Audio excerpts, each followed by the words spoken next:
सुंदरवन जंगल में टूनी के पापा एक बहुत ही मेहनती किसान थे। वह दिन रात मेहनत कर कर सब्जी की खेती किया करते थे, पर सब्जियां महंगी होने के कारण जंगल में कोई भी सब्जी नहीं खरीदता था। हे भगवान, सब्जियां महंगी होने के कारण मेरी सब्जियां कोई नहीं खरीद रहा। अब मेरे पास पैसे कहाँ से आएंगे? मुझे तो अपनी बेटी को अच्छे से अच्छे स्कूल में पढ़ाना था, पर अब मेरे पास पैसे ही नहीं है। फिर बंटी कबूतर निराश होकर अपने घर चला जाता है। अच्छी, क्या हुआ जी? आप इतनी निराश क्यों लग रहे हैं? अरे क्या बताऊं टुनटुनी चिड़िया, आजकल सब्जियां महंगी होने के कारण कोई सब्जी खरीदता ही नहीं। आज तो मैंने सिर्फ 5 रुपए की सब्जियां बेची। अगर इसी तरह धंधा चलता रहा तो हम बहुत ही गरीब हो जाएंगे। तभी वहां पर टूनी चिड़िया आती है। माँ, मुझे 10 रुपए दो ना, मुझे लिपस्टिक खरीदनी है। मेरे सारे दोस्तों के पास लिपस्टिक है और वो लिपस्टिक लगाकर बहुत ही सुंदर दिखती है। अरे बेटा, आज मेरे पास पैसे नहीं है, कल आना, कल मैं तुम्हें पैसे दूंगी। हे भगवान, एक तो हमारे पास पैसे नहीं है और टूनी चिड़िया लिपस्टिक के लिए पैसे मांग रही है। अब हम कहाँ से लाएंगे पैसे? तभी बंटी कबूतर को एक आइडिया आता है। अरे टूनी की माँ, क्यों ना हम लोग लिपस्टिक की खेती करें? मैंने सुना है आजकल के बच्चे लिपस्टिक बहुत ज़्यादा लगाते हैं। क्यों ना हम उन लिपस्टिक की खेती करें और पैसे कमाएं? हाँ, हम लोग लिपस्टिक की खेती करते हैं और वैसे भी आजकल के बच्चे लिपस्टिक बहुत ज़्यादा लगाते हैं। हमारी लिपस्टिक तो तुरंत बिक जाएगी। फिर बंटी कबूतर बाजार जाकर लिपस्टिक का बीज खरीद लाता है। ये देखो टूनी की माँ, मैं लिपस्टिक का बीज ले आया। अब चलो इनसे लिपस्टिक की खेती करते हैं। फिर बंटी कबूतर लिपस्टिक के बीज को अपने खेतों में लगा देता है और बहुत मेहनत करने के बाद कुछ ही दिनों में बंटी कबूतर के खेत में लिपस्टिक का पेड़ उग जाता है। अरे वाह, हमारे खेतों में तो बहुत सारा लिपस्टिक उगा है। अब चलो इन्हें तोड़कर बाजार में बेच देते हैं और खूब सारे पैसे कमाते हैं। तब तक आप लोग कमेंट बॉक्स में बताइए 9 + 12 कितने हुए। फिर बंटी कबूतर बाजार जाकर लिपस्टिक बेचने लगता है। लिपस्टिक ले लो, लिपस्टिक, लाल लाल लिपस्टिक, सुंदर सुंदर लिपस्टिक। जो इस लिपस्टिक को लगाए वो सुंदर बन जाए। लिपस्टिक ले लो बहन जी, लिपस्टिक। फिर बंटी कबूतर की दुकान पर बहुत सारे ग्राहक आते हैं और लिपस्टिक खरीदने लगते हैं। भाई साहब, ये लिपस्टिक कितने की दी? अरे मैडम, आपके लिए मात्र 10 रुपये की है। ठीक है, तो मुझे 10 लिपस्टिक दे दो। ये लो मैडम, ये रहा आपका लिपस्टिक। इसी तरह बंटी कबूतर की दुकान पर बहुत सारे लोग आए और लिपस्टिक खरीद लिए। अरे वाह, आज तो मेरे पास बहुत सारे पैसे आ गए। अब मैं इन पैसों को लेकर घर चला जाता हूँ और साथ ही साथ टूनी के लिए एक लिपस्टिक ले जाता हूँ। फिर बंटी कबूतर सारे पैसे ले जाकर टूनी की माँ को दे देता है। पापा, आपने मेरे लिए लिपस्टिक नहीं लाई? अरे टूनी बिटिया, आखिर मैं तुम्हारी लिपस्टिक भूलूंगा कैसे? ये लो तुम्हारी लिपस्टिक। थैंक यू पापा, आप तो बहुत अच्छे पापा हो। आई लव यू पापा। जिस पर सिर्फ कुछ ही आम लगे हुए थे। चिड़िया और मिठू तोता बहुत दिनों से भूखे थे। वह उड़ते उड़ते उस आम के पेड़ पर आ बैठते हैं। उस आम के पेड़ पर पहले से एक कौवी बैठी हुई थी। तभी मिठू और चिड़िया को देखकर कौवी उनसे कहती है, ये चिड़िया और कौवे, इस पेड़ पर मैं पहले आई हूँ। ये सारे आम मेरे हैं। मैं किसी को अपना आम खाने नहीं दूंगी। चले जाओ तुम लोग यहाँ से। अरे वाह, ऐसे कैसे नहीं खाने दोगी तुम मुझे आम? इस पेड़ पर तो 3 आम लगे हुए हैं।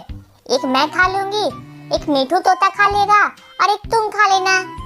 अरे नहीं, ये तीनों आम मेरे हैं। एक मैं खाऊंगी, एक कालू कौवा खाएगा, एक मेरा बेटा रॉकी कौवा खाएगा इसे। फिर कौवी वह तीनों आम तोड़कर वहाँ से चली जाती है। हे भगवान, ये तो सारे आम तोड़कर चली गई। अब मेरे बच्चे क्या खाएंगे? मिठू भैया, बताओ ना, अब हम क्या करें?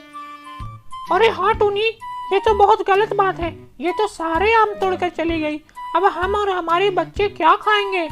अरे बच्चों, अगर तुम्हें भूख लगी है तो मेरे पास आओ, मैं तुम्हें बताता हूँ खाना कहाँ मिलेगा। अरे मीठू भैया, ये आवाज कहाँ से आ रही है? अरे टूनी, लगता है ये आम का पेड़ हमसे बात करने की कोशिश कर रहा है। फिर टूनी और मीठू तोता आम के तने के पास जाकर बैठ जाते हैं। अरे मेरे प्यारे पक्षियों, यहाँ से 5 किलोमीटर दूर एक गुफा है। उस गुफा में जादुई तारबूज का पेड़ है। वहाँ से जितने भी तारबूज लो वो कभी खत्म ही नहीं होते। जाओ, जाकर वहाँ पर जी भर के तारबूज खा लो। पेड़ की यह बात सुनकर चिड़िया और मीठू तोता बहुत खुश हो जाते हैं। अरे वाह आम के पेड़ जी, आपने तो बहुत अच्छी खबर हमें बताई। आपका बहुत बहुत शुक्रिया आम के पेड़ जी। चलो टूनी, अब हम वहाँ जाकर तारबूज खा लेते हैं। फिर चिड़िया और मीठू तोता उड़कर जादुई तारबूज के गुफा के पास चले जाते हैं। ये देखो मीठू भैया, यहाँ है ये गुफा। फिर चिड़िया और मीठू उस जादुई गुफा में चले जाते हैं। गुफा में जाते ही वहाँ एक जादुई तारबूज का बेल लगा हुआ था, जिस पर बहुत सारे तारबूज उगे हुए थे।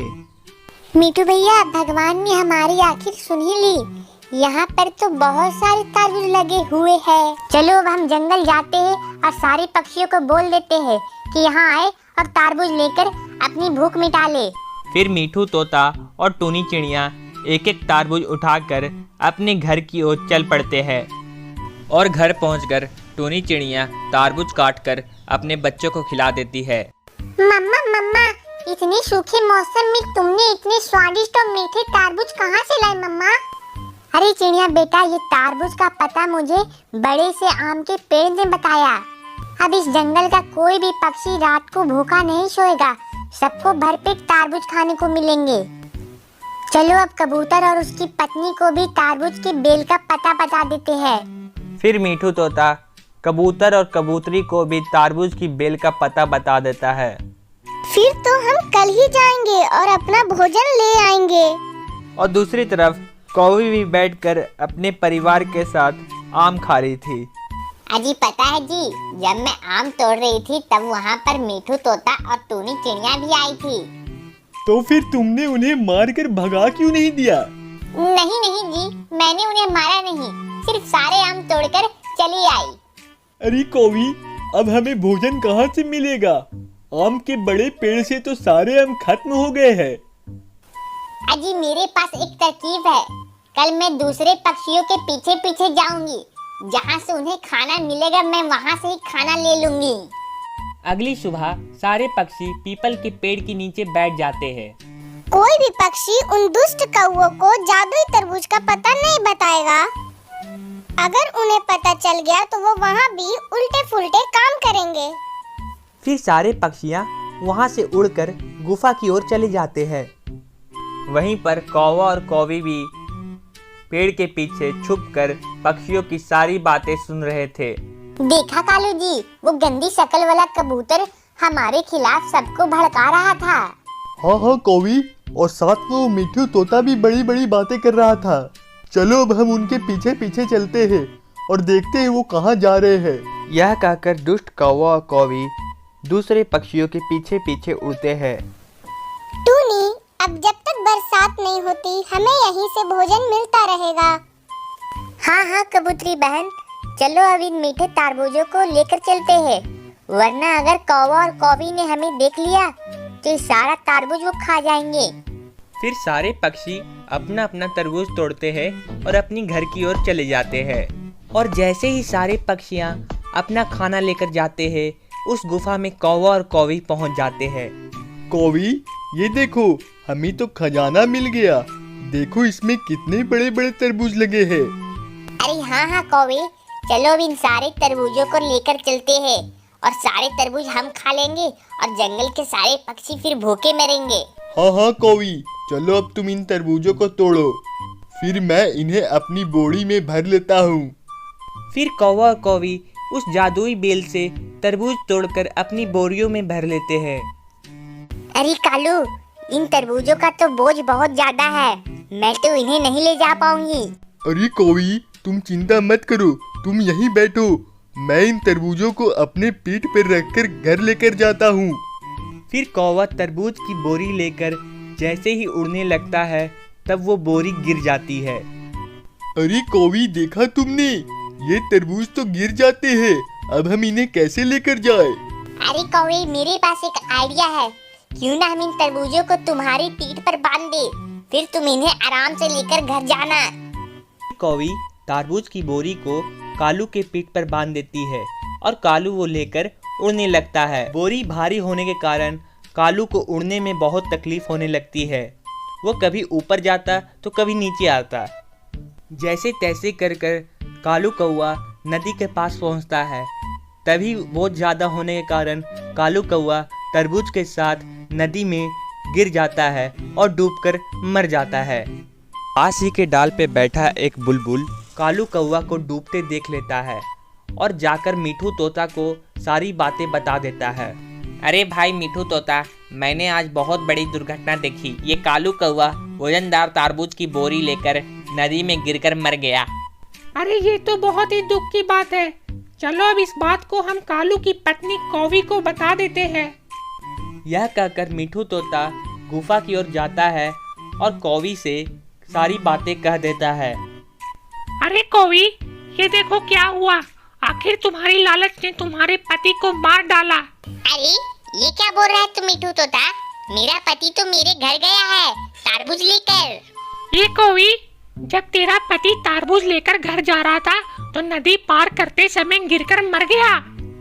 हे भगवान, अब ये क्या हो गया? अब मैं किसके सहारे जीऊंगी? मेरी लालच ने तो मेरी पति को मार डाला।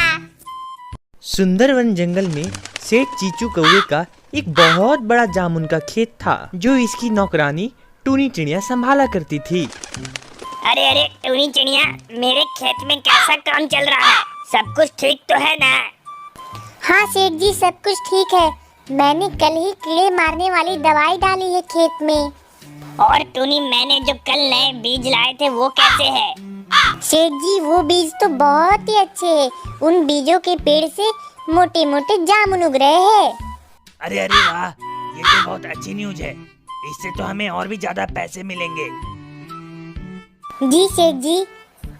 चीचू सेठ ने टूनी को अपने खेतों की देखरेख के लिए रखा था, क्योंकि टूनी चिड़िया एक बहुत ही अच्छी किसान थी, पर उसकी कोई भी अपनी जमीन नहीं थी, जिसकी वजह से वह सेठ चीचू कौवे के खेत में काम करती थी और सेठ चीचू कौवा उसे महीने की तनख्वाह दिया करता था। एक दिन की बात है, जब टूनी चिड़िया सवेरे सवेरे अपने खेतों में आती है तो देखती है उसके पेड़ों से बहुत सारे जामुन के गुच्छे गायब है। अरे ये क्या? कल तो मैंने यहाँ बहुत सारे जामुन के गुच्छे देखे थे, पर आज तो नहीं है।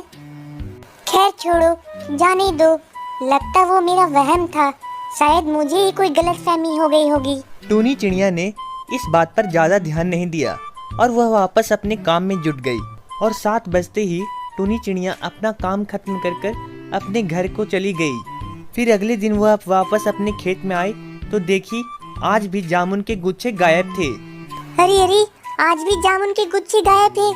कल ही तो मैंने यहाँ पर बहुत सारे जामुन के गुच्छे देखे थे। अब लगता है मुझे उस चोर को पकड़ना ही पड़ेगा, वरना सेठ जी को अगर पता चला कि जामुन के गुच्छे गायब हैं, तो मुझे नौकरी से निकाल देंगे। टूनी चिड़िया ने ठान लिया कि आज वह उस जामुन चोर को पकड़ कर रहेगी। शाम के 7 बजते ही टूनी चिड़िया ने अपना सारा काम खत्म कर एक बड़े से पेड़ के पीछे जाकर छिप गई और साथ में एक डंडा भी ले लिया।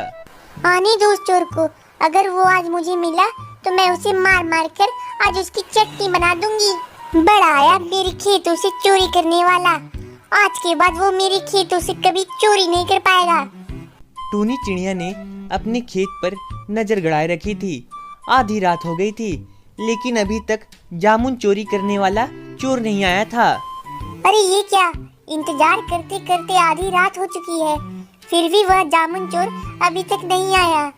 टूनी चिड़िया थोड़ा सा परेशान हो गई, पर फिर भी उसने हार नहीं मानी। उसने रात भर अपनी खेतों की निगरानी की और जब सुबह के 6 बजे तो उसने देखा आसमान से 2 खूबसूरत परी चिड़िया उसके खेतों में आती है और जामुन के कुछ गुच्छे को तोड़ लेती है। अच्छा, तो ये परियां हैं जो मेरी जामुन की चोरी कर रही है। इतना बोलकर टूनी जल्दी से अपने खेत में पहुंची। अरे आप तो परियां हो ना, तो आप मेरे खेतों से जामुन क्यों चुरा रही हो? अच्छा अच्छा, इस फल को जामुन कहते हैं। हमारे परीलोक में यह पेड़ नहीं उगता, इसलिए हम इस फल को यहाँ आकर चुरा रहे थे। प्लीज परियां जी, आप मेरी जामुन के खेतों से जामुन मत चुराइए, वरना मेरे मालिक मुझे नौकरी से निकाल देंगे। ठीक है टुनी, अगर तुम चाहती हो मैं चोरी नहीं करूं, तो मुझे जामुन की खेती करना सिखाओ। ठीक है परिया, मैं तुम्हें जामुन की खेती करना जरूर सिखाऊंगी। फिर दोनों परियों के साथ टूनी उड़कर उनके बादल घर की ओर चली गई। अरे वाह, आप लोग यहाँ रहती हो, ये तो बहुत ही खूबसूरत जगह है। हाँ हाँ टुनी, यह बहुत ही खूबसूरत जगह है, पर यहाँ पर जामुन की खेती नहीं होती है। अरे चिंता मत करो परियां, मेरे पास जामुन के बीज है, ये लो, तुम इन बीजों को बादलों में लगा दो, फिर यहाँ भी स्वादिष्ट जामुन के पेड़ उगने लगेंगे। फिर सारे पक्षी मिलकर बादल में जामुन के बीजों को लगा दिए और कुछ ही समय बाद वहाँ पर एक बड़ा सा जामुन का पेड़ उगा। अरे वाह टोनी, यहाँ पर तो बहुत ही बड़ा जामुन का पेड़ उगा और उसमें बहुत सारे जामुन के गुच्छे आ गए। तुमने तो कमाल ही कर दिया। फिर दोनों परियां खुश होकर टूनी को गिफ्ट में बहुत सारा सोने का सिक्का दे दी। अरे वाह, इतना सारा सोना, अब तो मैं बहुत ही अमीर हो जाऊंगी। शुक्रिया परी चिड़िया, शुक्रिया।